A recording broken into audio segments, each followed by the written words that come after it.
Good morning. Thank you for being here. We come before you bearing good news. For the first time in 4 years, life expectancy in the United States of America has increased. And for the first time in 29 years, the number of drug overdose deaths has decreased.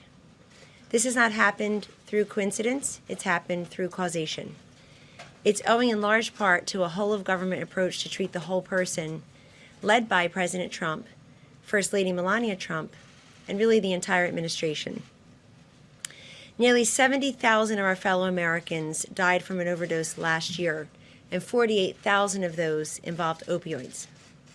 About 70% of those deaths also involved some type of synthetic opioid, most prominently fentanyl, which could be an instant killer, a couple of tiny grains, or a lethal dose. We've met with first responders, parents who have lost children, people in recovery, people who are running recovery centers. We met with mothers whose babies were born chemically dependent, and we certainly have met with health professionals. All of them have shared stories of loss, but increasingly of courage and recovery. This is the crisis that we call the crisis next door because we want people to know from the beginning that the silence and stigma that attends to many people and prevents them from seeking out the kind of treatment and help that is available to them is a very big priority for us, busting through that stigma and silence. We also want to make clear in this crisis next door that it is indiscriminate. It affects all races, socioeconomic status, gender, age, and certainly other affiliations. If the crisis is indiscriminate, then the response must be indiscriminate. And that's why, in addition to everything that the President and the First Lady and the administration have done, I wanted to share with you, as a reflection, what I consider to be the most robust and significant bipartisan accomplishment of the President's first term, H.R. 6, the Support Act. The President signed it into law following overwhelmingly unanimous support from every Democrat who voted for it in the House and the Senate. This overwhelmingly bipartisan action has led to an increase in the money and awareness on the opioid and polydrug crisis. Features of the Support Act include the CRIB Act, where there is more money and more action for those neonatal abstinence syndrome babies that I mentioned before. Medical professionals tell us it's best to keep the mother, it's best for the mother, and it's best for the baby to keep them together, and increasingly that is happening. Also, the nearly $3.7 billion in new grants put forth by the administration have made a real difference in our municipalities. The STOP Act has helped us increase the number of seizures of fentanyl and other synthetic opiates coming through our mail. It's up to about 38%, and we have a goal, if not a mandate, of 100%. Let me go through a couple of the numbers. 4.1% overdose death decline overall in our nation, and that is the first time in 29 years, nearly 3 decades. But in some of the hardest hit states, we're off a peak of over 20%. 19% in Pennsylvania, 22% decline over the peak high in Ohio, 11% in West Virginia, 14% in Minnesota, 7% in North Carolina, just to highlight a few of them. Also, the Customs and Border Protection in the last fiscal year increased the seizures of fentanyl by 21%. We also launched a targeted ad campaign geared at youth that was seen by over 1.4 billion views and over 58%. In fact, the longer documentary type one won an Emmy. Naloxone prescriptions have increased over 400%. Our Surgeon General in April of 2018 issued the first advisory by a Surgeon General in over a decade.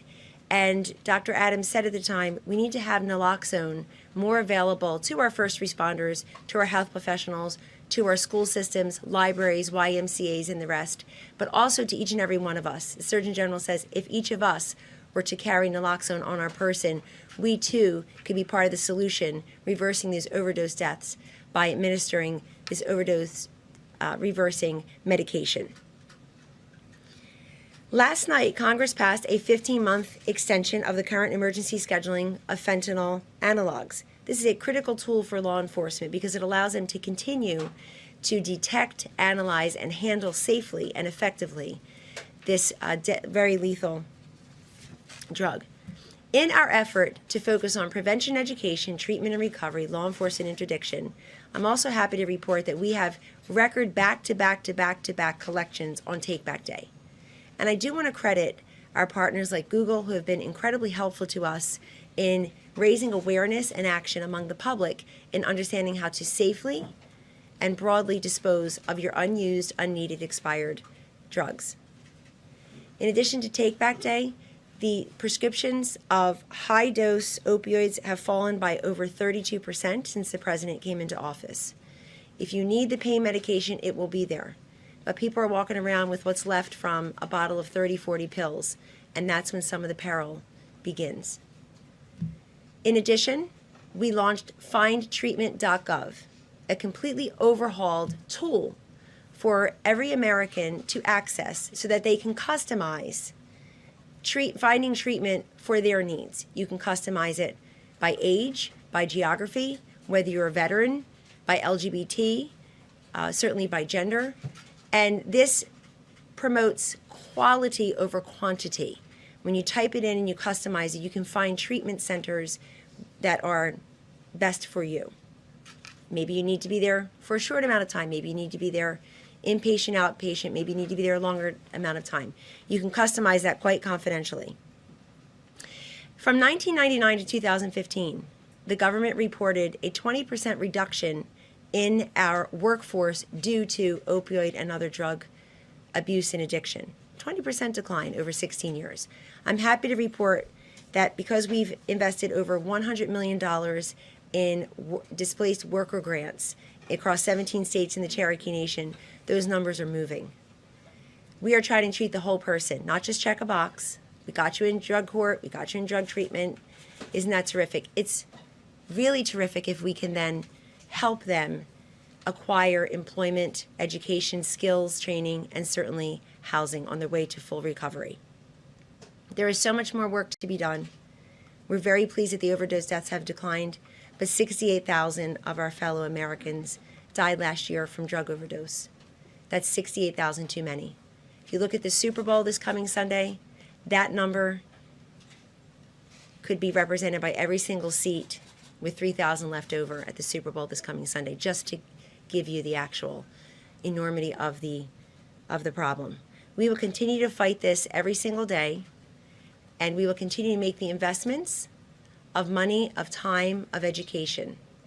And with that, I'd love to turn this over to Director Jim Carroll of the Office of National Drug Control Policy, and then Admiral Giroir, the Assistant Secretary for Health of the United States of America. Thank you very much. Jim? Thank you, Kellyanne. A couple of years ago, when President Trump and I first talked about me taking the job as the Director of the Office of National Drug Control Policy and serving as his drug czar, he instructed me to be relentless in our efforts to save lives. And that's exactly what we've done to tackle this drug problem here in the United States. The good news that we're announcing today is a testament to the President and his leadership on this issue. It's an example of what can happen when we come together and apply that whole of government approach. The obstacles we face could not be greater, but through our efforts on prevention, treatment and recovery, and reducing availability, we've made real progress for the American people, which we not only want to sustain, we want to accelerate. Kellyanne discussed how we got here and what these numbers mean. Admiral Giroir will discuss the incredible headway we're making with getting people into treatment. But I want to highlight the progress that we have made with our international partners and our law enforcement, who are critical in reducing the supply of these dangerous drugs. Back at the G20 summit in 2018, President Trump raised the issue of fentanyl production with the head of China and demanded a solution. He made it clear that the United States would not tolerate the flow of fentanyl and other deadly synthetic drugs coming into our country. Because of this, in May 2019, China scheduled fentanyl and other similar analogs, such as controlled substances, which was an historic and significant event. Last night, the House of Representatives passed a 15-month extension on the ban and scheduling of fentanyl. but a long-term solution is still needed. In September of 2019, I led a White House delegation to Beijing to ensure that China was keeping up with their commitment to President Trump. The Chinese government agreed to improve the legal framework, agreed to improve their standards for prosecution for fentanyl-related trafficking, and established law enforcement methods there that were not heard of before. In every meeting I had with the Chinese, my counterparts said they heard the president loud and clear that the flow of fentanyl into the United States was not tolerated. Since then, the Chinese officials have invited our U.S. counterparts back there to watch the first ever prosecutions of Chinese nationals for trafficking drugs into the United States. This progress, combined with President Trump's commitment to secure our southwest border, which is critical to stopping the flow of drugs into our country, brings together several lines of effort that will serve to keep Americans safe from the dangers of illicit drugs. A wall acts as a force multiplier for our Border Patrol agents and is one of the many tools that we are using to counter drug traffickers.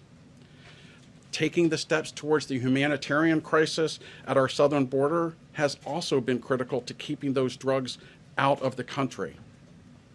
The more men and women we have in uniform, the more that we have online, the more that are stopping these traffickers, the greater chance we have of saving lives. The Department of Justice has played a critical role in this, as they have been cracking down in unprecedented numbers on drug traffickers. Under President Trump, the DOJ has ramped up trafficking prosecutions not only here domestically, but internationally. Under this administration, the U.S. Treasury Department has made more kingpin designations against operators of distributors in foreign countries. The high-intensity drug trafficking areas that we fund out of the White House here, which provides assistance to federal, state, and local drug task forces, has received unprecedented funding from this administration, and that is beginning to show and is part of the paradigm shift that we're seeing. These HIDA initiatives, for example, have dismantled 3,000 drug trafficking organizations. They've removed $16.5 billion of illicit drugs off our streets, and they have made nearly 99,000 arrests of drug traffickers. In 2018, we even added, for the first time in 17 years, the first new HIDA to make sure that we're tackling this. The men and women of law enforcement, whether they're in uniform or not, are playing this vital role and putting their lives on the line every day. What this shows is the president's efforts are working and we are saving lives. Before I turn this over to Admiral Jawad, I want to ask that when you're reporting on this issue, that when you're reporting on these numbers, that numbers are really just part of the story. Behind each of these numbers is a person, is a child, is a mom, a dad, someone whose loss has left a great mourning in a family. I was with 3 parents yesterday who had lost their child to an overdose. Today we remember Jason, Amber, and Eddie, and all of the other people that we have lost, and we continue this fight in their honor to make sure that we fulfill the president's commitment to save American lives. And with that, I'll turn it over to my friend Admiral Jawad. Thank you very much, Director Carroll. Again, I'm Brett Jawad. I'm the Assistant Secretary for Health at the Department of Health and Human Services. I'm also Secretary Azar's Principal Advisor on opioid policy, and I've been that for about 2 years. And I'm honored to wear the uniform of the U.S. Public Health Service Commission Corps. What we see today is no accident. This is the result of an intentional whole of government, whole of society approach to overuse, to opioid use disorders and other substance use disorders. First of all, we recognize this as the public health emergency as it is. And as such, we have focused on many different areas to yield these results. First, as Kellyanne said, the number of opioids that have been produced, the total amount of opioids that have been prescribed since January 2017 is reduced by 30% nationally. And we have been able to do that while preserving and expanding options for pain control for those who truly are in chronic pain or have debilitating injuries. Secondly, we've approached this as a public health emergency because addiction, opioid use disorder, is a chronic brain disease.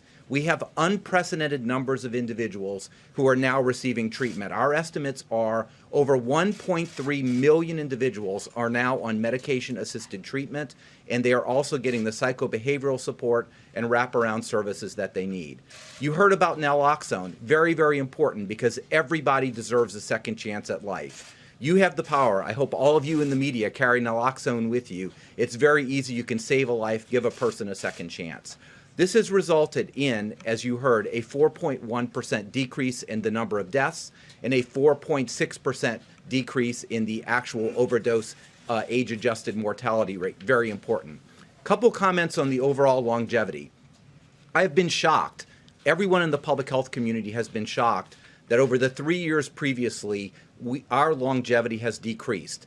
That really means that our children and grandchildren will live less long and less quality of lives than we have. This is shocking, and we have not seen this since the height of the AIDS epidemic in the 90s. This has been reversed. We're now on the trajectory of increasing years of longevity, and that's associated with a number of things. What does that mean? It's only 1/10 of a year, but that's 25 million person years we just gained by this increase in longevity.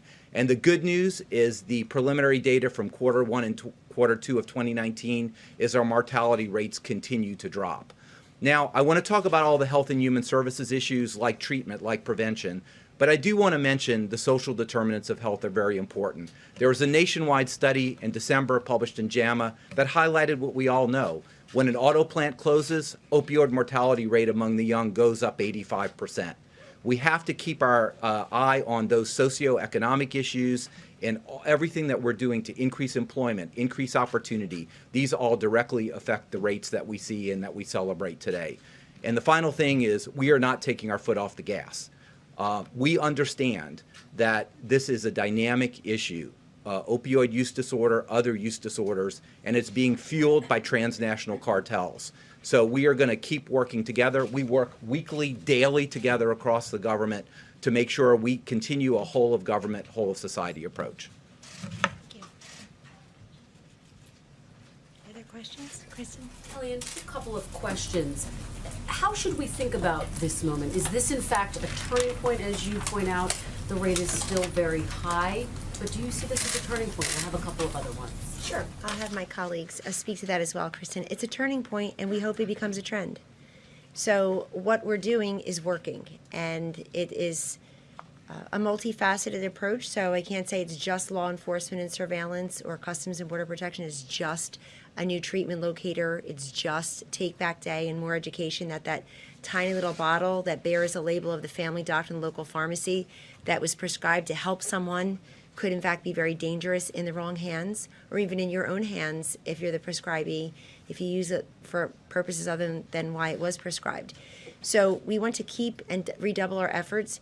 We certainly hope that we can count on continued bipartisan action and agreement on this, because as I said earlier, and I'll repeat here, H.R. 6 had every single Democratic vote in the House and the Senate, including all the people in the House and the Senate running for president. So there is tremendous agreement and action on this issue because it affects every single district and state. So we want to see the trend line. We recognize that the mortality rate, that the life expectancy is increasing because of strides in the drug space. It's we still in cancer, frankly. We know that suicides and flu combined with pneumonia are keeping that rate down among other Americans, but we're going to continue, and we hope that we have what I call the horizontal and vertical government approach. Horizontally, it's across state, federal, and local, and vertically, I call it in terms of the federal government apparatus, to have 13 or 14 departments and agencies actively engaged on this, ones you would expect, like HHS and FDA and NIH and CDC, SAMHSA certainly, but also Veterans Affairs, Veterans Administration, DHS, State Department has been very helpful, Department of Justice, obviously, but also Department of Labor and Department of Education. and Department of Interior to help with rural and tribal America. So there's much more work to be done, but we feel like we have a protocol that's helped us get to this point of progress. If I can ask you one, if you want to weigh in on that one, I do have one on the coronavirus. It absolutely is a turning point, but we have to look at the complexity of the problem. Some states still have increasing rates of death. Most states have decreasing rates of death. We now know that prescription opioid overdoses that cause death are really down tremendously as a result of our work, down 13% in 2018, and they continue to decline. The newest data says cocaine is starting to level off, but we still have issues with fentanyl. It used to be up 30 to 40% year over year. Now it's up under 10%, so we're making progress. But we're all worried about the next wave, which is evolving, and that is psychostimulants or methamphetamine.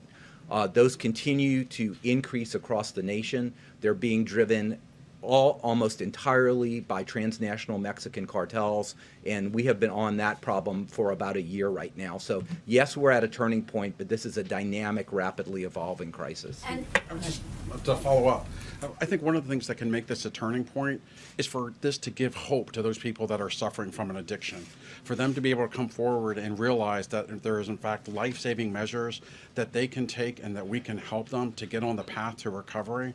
The prevention programs that we fund, like through our drug-free community programs, the efforts that we're making to get people the help that they need, and to also, while we're striking hope in the minds of people who have an addiction, we're striking fear in those who want to traffic, and we'll look to other legitimate opportunities instead of turning to selling drugs in our country. just a quick question on the other big health news of the day. Has the White House ruled out stopping flights into and out of China? Can you update us on any conversations going on related to that?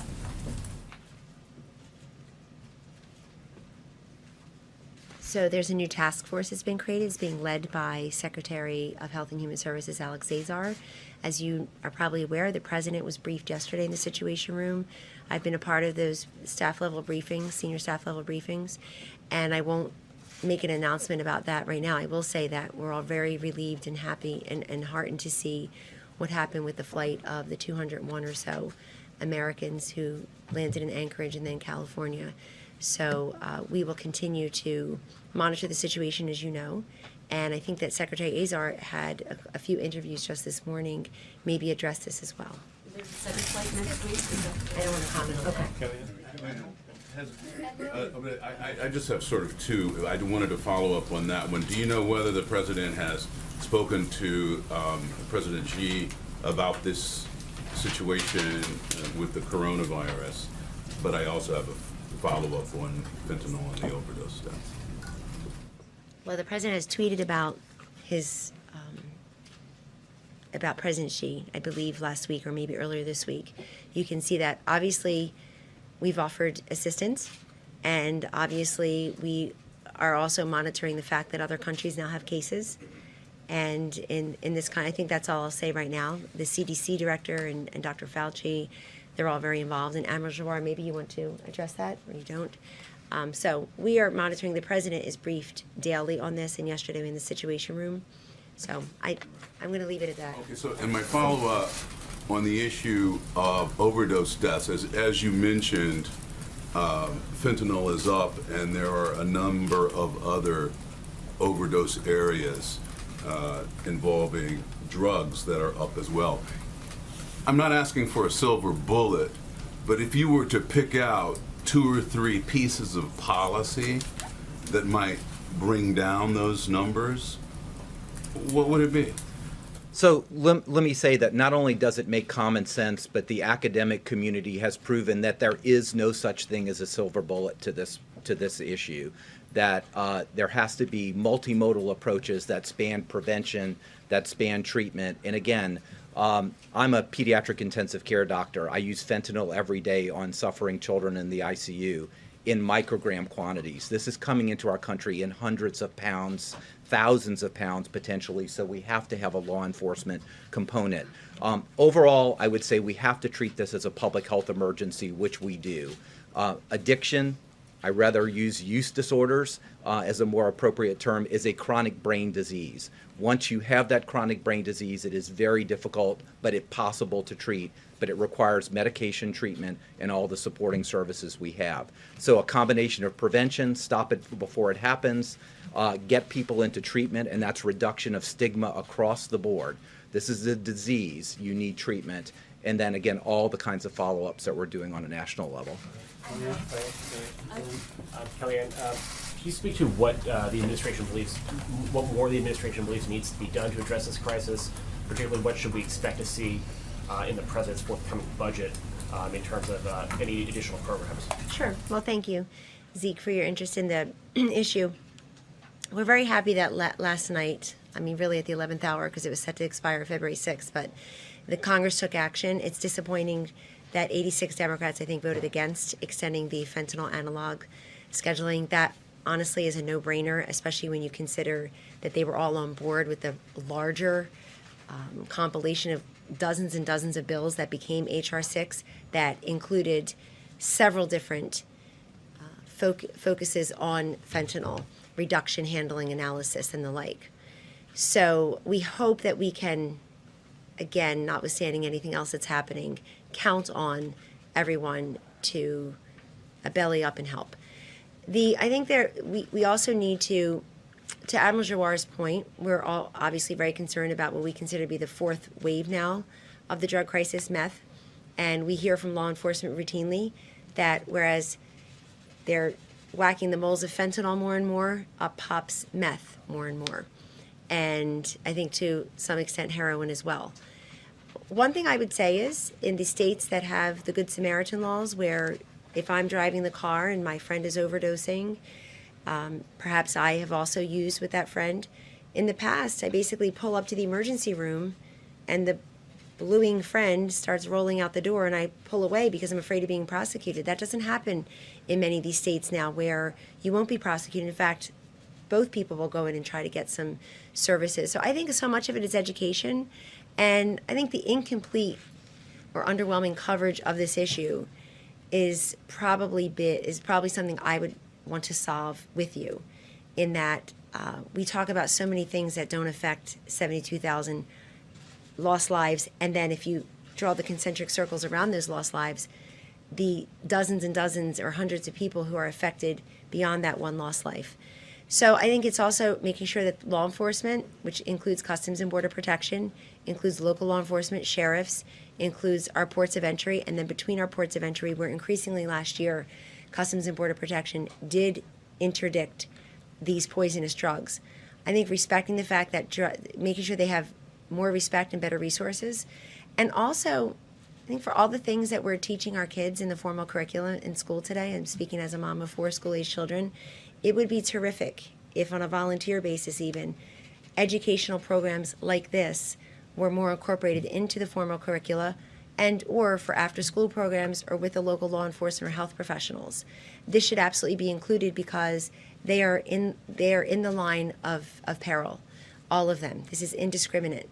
And so I think the treatment and recovery, one thing I'll mention, it didn't get mentioned today because there's so much to talk about, but one of the big things that has happened in this administration is I believe HHS or CMS has granted, are we up to 22 or? 27. 27. I mean, it's really remarkable. Was it 4 when we got here? Yes. 4 states or so. Now we're up to 27 states where this IMD 1115 exclusion has occurred. This is really helping people get into treatment because that was a ban on mental institutions keeping people too long. It's existed for 40 years, and it had a lot of merit for that reason. But it had the cruel irony, the cruel result of it was long waiting lists for treatment and empty beds. Because if you filled that 17th bed, you would risk not getting Medicaid reimbursement. So we have granted we now have, as a government, as a nation, 27, more than half the states have a waiver so that you can treat that 17th to 50th to 60th person in your facility and still count on Medicaid reimbursement. And I'd also say something about the veterans. The president took action several months ago on veteran suicides. He's always been very concerned about that.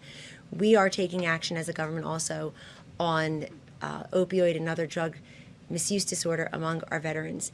I visited the Cleveland Veterans Administration, for example, or not the Cleveland Clinic, but for the veterans across the street from there. And I was really struck by how there, and other places, but by way of example, pain management need not mean pain medication. They're trying other protocols first. They're doing Reiki and swimming and yoga and other less addictive drugs to help our veterans. So I think looking at each and every department and asking them what they're doing, it's unusual for the Department of Education, Department of Labor to be so involved, but they are. I mean, labor has all these displaced worker grants because we know, and Dr. Jawar can speak about the factories, I think, for a moment, we know that if you lose your job because of a substance use disorder, you lose your job because you tested positively for drugs, for many Americans, you also lose your hope of recovery. And I visited a great place called Belden, Belden Industries, just again, by way of example, with Second Lady Mrs. Karen Pence and Dr. Adams, the Surgeon General, and then Secretary of Labor Alex Acosta in Indiana, where Belden's one of many examples now where if you fail a drug test, instead of you losing your job immediately, they hold the job for you, but you agree to go into immediate treatment. And they work with the local hospital, they work with the local community college to make sure that you keep your skills and education up. And that job is waiting for you when you are ready to reassimilate. Again, I think the government far too often pats itself on the back. Oh, look at all the numbers. And Director Carroll and Admiral Jawar said it beautifully and brilliantly that these aren't just numbers, these are people. So you want to help these people reassimilate into society. And if they qualify for skills education or employment opportunities, housing opportunities, we want to be able to connect them with that information. So that's a very lengthy answer because we have to, I would never say just treatment and recovery, which was the emphasis of the last administration. Just, we can arrest and punish our way out of it. No, we can't. That would be a ridiculous idea. And thankfully, this president agrees with that. And we can't just say to people, gee, don't start. What about all the people who are already there? Raja, and then Thank you so much. I'm sorry, did you get to you? Okay, thanks. Raja, and then Oh, Andrew. thank you, Kellyanne. Can you walk us through the life expectancy increase? What are the numbers? What factors do you think contributed to that? And also, how do Americans fare with other people in the world? And Admiral, since you're going to take this, I have another question for you on Corona. Okay, so the life expectancy data, again, this reverses a 3 to 4 year trend in a loss of life expectancy. You can look at this in many different ways. Some of the principal components that resulted in the increase in expectancy was a reduction in cancer mortality, a reduction in unintentional deaths, and that really deals with overdoses primarily, but also things like car crashes. There was also, though, a reduction in cardiovascular mortality, a reduction in Alzheimer's mortality. So it was very broad across many causes of death. There was also a 4.8% decrease in homicides in 2018. So these are all positive factors. The negative factors, the only ones that were there, were an increase in suicides, which the administration has been incredibly attentive to with many new programs rolling out, and also influenza. Again, we talk about coronavirus, and we need to talk about that, but remember, over 8,000 Americans have died this year of influenza. It's still time to get your influenza vaccine. How do we rate? We still don't rate very well compared to the rest of the developed world. And certainly the last few years have lowered our ratings, but as I said, our mortality rate in 2019 continues to really plummet. And I do want to make the case. We talk about these outcomes as if it's all medical care. And medical care is very important. But about 80% of health outcomes in the United States are due to social determinants of health and behavior. It's really the economy, it's the jobs, it's smoking, it's alcohol and other use. So 80% of our outcomes are expected to come from those kinds of impacts. And what is the number? Pardon me? What is the life expectancy? The life expectancy is 78.6 years, and that's the life expectancy in the United States right now. Women live about 5 years longer than men, and that's been common across the board. So women, I think, are 81.2, if I correct, and men are 5 years less than that. So again, it seems like a small increase, an increase of 1/10 of a year. But when you look at a 1/10 of a year across 300 million Americans, it's really 25 million life years of increased life expectancy. And again, this is against 3 years of losses in life expectancy that we haven't seen since the early And on 90s. coronavirus, how confident are you that it can be contained at this point? And what is the White House's plan, contingency plan, in case it is not? Well, I will say that this is an all-hands-on-deck effort. There's tremendous leadership from the White House Secretary Azar and Director Redfield for the CDC, the Assistant Secretary Bob Cadillac. Again, resources have been put to airports. We're doing screening. The Commission Corps of the Public Health Service has been deployed to support the repatriation mission as well as the airport screening. And again, this is no cause for urgent panic in any way in the United States. This is currently under control, but really this is a dynamic, rapidly changing event, and the news can change at any given moment. But the resources are deployed, the government's mobilized, and we feel confident, and we know the steps to take right now to contain it. And you know everything else. We have good diagnostics now by the CDC. The NIH already has candidate vaccines, as well as many other individuals. That is a result of dozens of years of medical research to get us to the point of being rapid. And Kellyanne, I know you wear so many hats, and we're lucky to have you because you have an attorney cap as well. And I have to ask whether you agree with Alan Dershowitz's argument that every politician weaves their private interest in with public interest, and there's absolutely nothing wrong with that. I actually am not going to discuss politics from the podium. So I will tell you, I was very struck by his argument that no one is above the law, including the Congress. But just generally speaking, I think we'll leave what else is going on Capitol Hill to Capitol Hill today, and our crack group of attorneys who are doing an amazing job of not preening for the cameras and not being partisan politicians, frankly, but lawyers effectively in a courtroom speaking to the jury and speaking to the American people. So I'll leave that there, but I'm not going to address the political aspect of that from the podium. Thank you. Admiral, I have two questions. The first, 2 weeks ago, the administration announced that it was repealing a number of rules that required social service providers that receive federal funding to that are religious in nature to refer people who might not be interested in faith-based approaches to secular outside organizations. Has there been any discussion or study as to whether that will make it more difficult for some people, religious minorities or other vulnerable groups, to receive drug treatment? And the second, last year Attorney General Barr criticized prosecutors who, for instance, might decline to prosecute low-level drug possession crimes as social justice reformers who let criminals off the hook, and that said they're demoralizing to law enforcement and dangerous to public safety.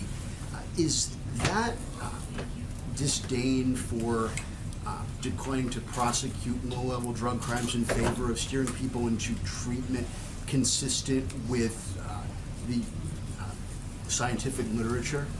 Do you want to take the prosecution question? Sure. But I'll just say that I work on a regular basis with DOJ, with DEA, and at the leadership level, there is absolutely no distance between us in approaching this as a public health issue. It doesn't make sense to put a person with a use disorder who has been using because of their addiction into long-term incarceration without treatment. It makes absolute sense for me to get the people who are pushing tons of methamphetamine to our youth across the country to get them behind bars as soon as possible. But I'll let Director Carroll, because he deals with the law enforcement. I'll come back to that. What we know is that drug courts work for people that have an addiction. We're able to push people and hold their hand and get them into treatment if they are suffering from the disease of addiction. What is so disheartening is that when there are prosecutors or judges out there that don't take seriously the people whose addiction is to greed, The only thing that they care about is lining their pockets and preying on the victims who do have a substance use disorder.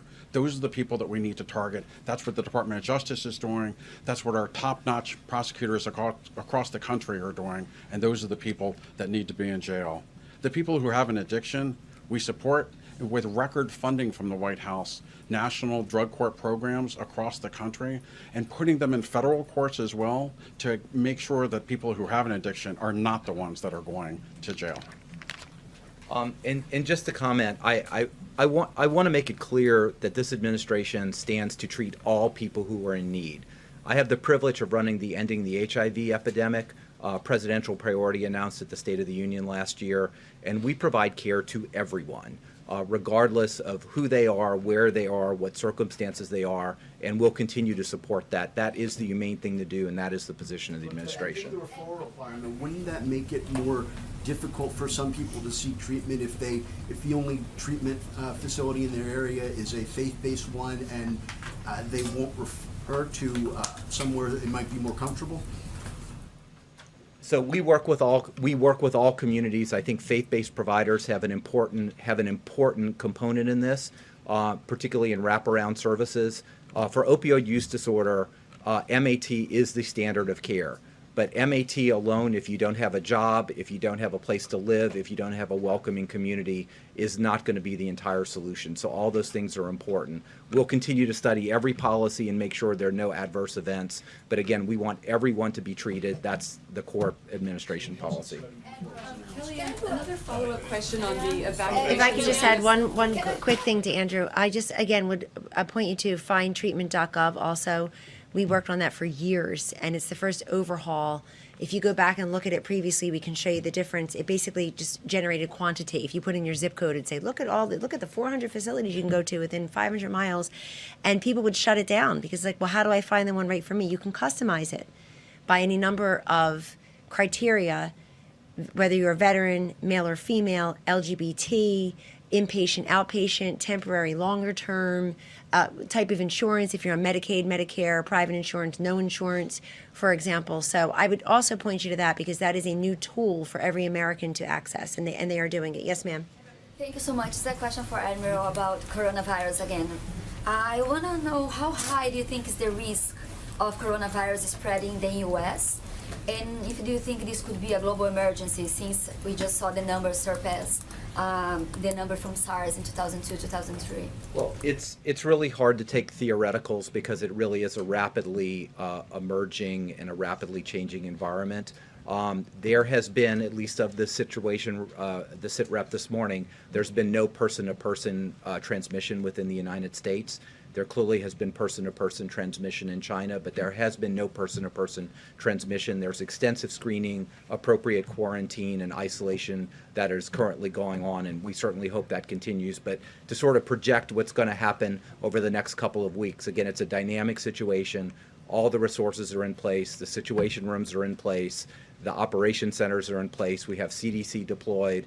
We're working with the World Health Organization. Again, my organization, the Public Health Service, is deploying in support of the repatriation missions as well as the airport screenings. And there'll be updates, on a regular basis from Secretary Azar, my boss, who is leading the efforts. Coronavirus question, if you don't mind, because you're talking about obviously the importance of combating what could potentially become serious, although you don't want to get hypotheticals. And one of the president's cabinet members this morning referenced or suggested that perhaps coronavirus could be good for jobs in the United States. I'm wondering if you find that kind of rhetoric or language helpful and what you might suggest to public officials as they talk about this. And Kellyanne, if you want to weigh in on that as well. I don't have any knowledge of the comments this morning. I didn't see that. I'm sorry. Can I just ask really quickly, in terms of the evacuations of U.S. personnel, I know it's already happened with respect to Wuhan, but will the U.S. government give diplomatic personnel throughout China the option of leaving their posts? I'd refer that to the State Department. Stop Act. You mentioned the Stop Act, some numbers. Can you give us an update on how far the post office has gotten in compliance? I think they have to screen all packages, refuse them by the end of the year. Are they anywhere close to getting there? Yeah, so it's going basically from zero. If any of you ever go to the JFK facility, I'm going to have Director Carroll address that. If you ever want to take a field trip to JFK Airport, you'll see how few packages actually are screened coming in from China and elsewhere. But the STOP Act essentially means that foreign origin packages now must have sender, recipient, and contents listed on them. Our third-party carriers have been doing that for a long time, your UPS, your FedEx, for example. And so now our own U.S. Postal Service needs to get on board with that. So the last numbers I saw were somewhere in the 35 percentile, and we're on our way to, it needs to be 100% at some point. We're really pleased, about 16 months since the STOP Act, maybe less, was signed into law, that we're already at 30-some percent. But Jim can really amplify that. I'd love to lead a delegation if you want to go to the JFK airport or one of the other ones and show you what Customs and Border Protection, as well as the USPIS, U.S. Postal Service, are up against. What we need is additional capital, additional investments from Congress to make sure that we have the technology. But what we have seen is actually the president attacking this at the core, at the countries where it's coming from. And so we, as I said at the beginning, we do have a dramatic reduction in the amount of fentanyl that is coming in the mail from China. And so that is helping at the outset while we continue to develop the resources, technology to tackle it actually at the facilities themselves. Seems like they're a long way off, though. I mean, are they going to get there? The law says what the law says. Can they comply? That's our goal. That's our goal. Just quickly, none of us mentioned the first of their kind fentanyl advisories, which we issued as an administration in August, and that included the Department of Treasury, the departments that are here right now, and others. Essentially, we're trying to show the private sector how easy it is to disrupt and divert their otherwise legitimate supply chain. So we gave first of their kind advisories on the movement, the money, the manufacturing, the marketing by these fentanyl traffickers who are very clever, because you could have a couple of blocks of fentanyl in your otherwise legitimate supply chain. And so we're dealing with the private sector so they're more aware of how they could be unwittingly helping this to come into the country. Do you have any, on the coronavirus again, and do you have any evidence or information about China's use for these biological weapons for coronavirus? I have no comment on that whatsoever. Secretary Andrews said that U.S. officials should have more cooperation with China in order to get coronavirus under control. Is there any sign that China's wanting to have more cooperation, and how are those negotiations going? Well, I'd really refer you to Secretary Azar, but there's been, at least our perception, a high degree of cooperation with China, and there's ongoing requests for assistance, and I would refer you to Dr. Redfield, who runs the CDC for that. Also, Kellyanne, one other question. Your former coworker, John Kelly, said he believes John Bolton. What do you make of John Kelly's statements, and what do you make of John Kelly's statement saying that he believes John Bolton? Well, I respect General Kelly enormously and like him personally. I don't know what he's referring to, so I can't answer. In other words, that's just I believe John Bolton. I've not seen a manuscript, and I will tell you that President Trump directly tied the aid to Ukraine. He didn't say that. That's what John Bolton said. He said that he believes that. Did John Bolton say that? Yes, or are he we said that talking he about an believes- unpublished manuscript? I'm sorry, where did John Bolton say that? John Bolton said he believes. Where? John Kelly says he believes John Bolton. Are you now saying that where he's did John Bolton confused? say that? He said that in front of a number of people. It's pretty clear No. that Where did it's pretty Ambassador clear that John Bolton say that? Kelly is saying that if John Bolton No. said that Back up. President Trump Yamiche, directly where tied did the aid- Ambassador John Bolton It was say in that front this of- week? It was in front of cameras. Everybody saw it. Are you John now Bolton saying or that- John Kelly? John Kelly said that in front of Yamiche, cameras. where did Ambassador John Bolton say So are you this saying week? that John Kelly did not understand what he was saying when he said, "I believe John I'm not Bolton"? saying that, but you're not answering my question. I can't answer your question unless I understand it. But it's a very clear question. It's not clear at all It is a because very I'm clear asking you. John Bolton said in his book that. Is that what he you're had a talking about? An unpublished conversation- manuscript? Are you talking about a leak of an unpublished manuscript as reported by the New York John Kelly Times? was talking about that manuscript. No, I'm asking you I'm what talking he's about that, referring and John to. Kelly was talking about that as well. Okay. Because I don't know that to be true, and neither do you. In other words, I don't know what John Kelly was referring to, and I'm asking you, what exactly did Ambassador John Bolton say this week in advance of General Kelly's comments? What did he say? I didn't see him say anything. I hear about unpublished manuscripts that I frankly haven't seen, and I bet you haven't either. Well, what do you make So of you John want me Kelly to you want me making to that statement then? answer a hypothetical wrapped up in a conundrum? Well, yes. Why don't you just answer? What do you make of John Kelly commenting that if the manuscript is true, that he believes John Bolton? If the manuscript is true. Yeah, You want what me do you to, make of John Kelly making that statement?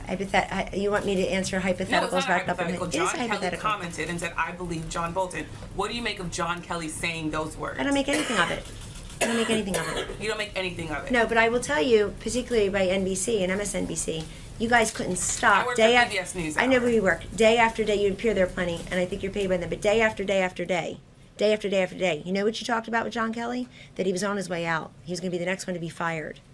He was on his way out. He started doing that. There's first a Politico article in October of 2017, about 6 weeks after he took the job. That person has moved on to a different outlet now, but it was still a ridiculous article. So for a year and a half while he was on the job, the main story about General Kelly was that he was going to be on his way out. Now, you want me to answer a question. I haven't talked to General Kelly about this or Ambassador Bolton about this.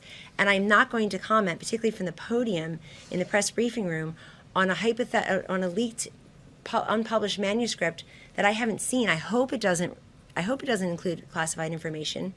And I know there's always this rush to imbue credibility on whomever you think is against the president at that moment. If it's not Michael Cohen, it's Michael Avenatti. If it's not them, it's Lev Parnas, who couldn't even get into the Senate chamber yesterday because he's wearing a tracking device because he's been charged with crimes. So that's not a hypothetical. Okay, so, but my question was about You're asking what do me you to make of John answer- Kelly's comments? Well, I already told you what I think of General Kelly. You don't make I anything respect of him and that. I like him. And you're asking me to comment on, he said, I believe John Bolton. I don't know what he is referring to when he says that, and neither do you. Kellyanne, on the President's State of the Union address next week, Can I follow up on President. that question about, just next question now. What's the White House responded to Mr. Bolton's attorney's urgent request that you at least review the chapter on Ukraine Has nothing to so do that with he me. can use it if he is called as soon as next week to give evidence? I'll tell you what the President of the United States is doing. In addition to eliminating from the face of the earth dangerous terrorists, completing 2 trade deals, continuing to reshape the federal judiciary. We're close to 200 judges, and we'll get there soon enough. Keeping this unbelievable economy going, and that's why his approval rating is at its highest point ever in his presidency, according to some polls, including by your outlets, if not reported by your outlets. He is helping to bring the overdose death rate down and to improve the life expectancy. He's focused on those types of things. He will go to Michigan today I believe, an auto manufacturing plant, and then to Des Moines, Iowa. That's what he's doing. The idea that we should stop what we're doing to review somebody's book strikes me as not a big priority, in my view, for the president. And so, Could be a key witness in the trial if witnesses are called next week. you would hope so, wouldn't you? But anyway, if hypotheticals, I'm not answering them for you. Here's what I know to be real. 68,000 Americans died last year of a drug overdose. That's why we're here. And I'm always happy to answer all of your questions, as you full well know. But I gotta stick to reality and not hypotheticals. And frankly, wishful thinking. Anyone else? Kellyanne, a question on that, Votes, Kellyanne, please. to prevent witnesses? Are you confident you have the votes, Kellyanne? Admiral, can I ask you a question on a different health topic? The Pentagon announced this week that the number of victims, U.S. service members with traumatic brain injuries went up to 50 from 34, from a dozen from before that. The president said recently that he considers that to be not very serious injuries. You, as a health professional, do you agree with that assessment? I really can't comment. I do not know any of the details of the traumatic brain injuries on the DoD side. We know that traumatic brain injury can be from mild to very serious. It really depends, and I just don't know what the DoD injuries are. I have not seen those. Last question? Yeah, on the President's State of the Union address next week, obviously, this is a big issue for you, the issue of opioid abuse, opioid addiction. It's a priority for the President. Will he make this a part of the State of the Union address next week? He will, and I'd have to go back and check for sure, but I think that'll make it the 3rd consecutive year that he has. We've even had guests in the First Lady's box, like little baby Hope, 2 years ago, who was adopted by a police officer and his wife in Arizona after said police officer saw this woman using drugs, visibly pregnant. I think it was behind a shopping center. And he said to her, you're hurting yourself and you're hurting your baby. And he and his wife adopted baby Hope. They were in, also I would just remind you that this is a huge part of the First Lady's Be Best initiative and the work that she does. I think she has single-handedly helped raise awareness and funding for NAS babies, neonatal abstinence syndrome.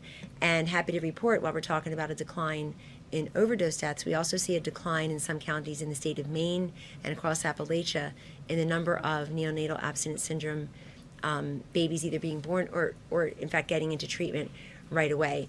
While we're on the topic, I think what we're talking about today is really part of the president's overall healthcare vision, because he's done things like improved kidney health initiative, surprise medical billing, transparency. We're also going to be doing maternal mortality, which is way up in this country, the highest, one of the highest in developed countries, and increasing. We're working on rural care. I don't think the country wants to have another protracted conversation or argument about health insurance. I think health care, we want to put the health care back in health care, which means improving health outcomes and preventing and curing disease. And that is precisely why we're here before you today. Thank you. Thank you. Thank you. Thank you. Thank you.